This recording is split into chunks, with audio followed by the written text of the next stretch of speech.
ఇప్పుడు కేవలం 7,999 up to 10 kgs వరకు బరువు తగ్గి అధిక బరువు నుంచి వచ్చే ప్రధాన సమస్యలను దూరం చేసుకోండి. శ్రీశైలం పుణ్యక్షేత్రంలో అపచారం జరిగింది. దేవస్థానం ప్రసాదంలో ఎముకలు ప్రత్యక్షమయ్యాయి.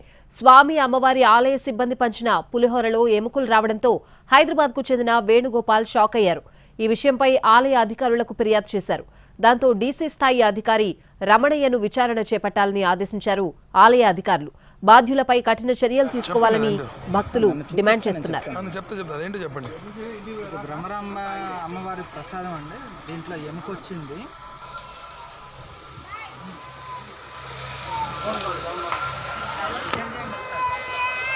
ఆగండి, అలానే ఉంచండి, ఆగండి, అలానే ఉంచండి. వచ్చినాము, మొత్తం 5 మంది ఫ్యామిలీ వచ్చినాము. దర్శనానికని దర్శనం చేసుకొని బయటకు వస్తుండగా పులిహార ప్రసాదం తీసుకొని చూస్తే తింటా ఉంటే నోట్లో ఎముక తగిలింది. ఆ ఎముక తీసి పూజారికి చూపిస్తే అది దాల్చిన చెక్క అని చెప్పిండు. తర్వాత తీసుకొని పోయి దాన్ని పోయి ఆడ అధికారులకి కంప్లైంట్ ఇచ్చి లెటర్ రాసి ఇచ్చినాము. ఇటువంటివి భక్తులకి జరగకుండా చూసుకో.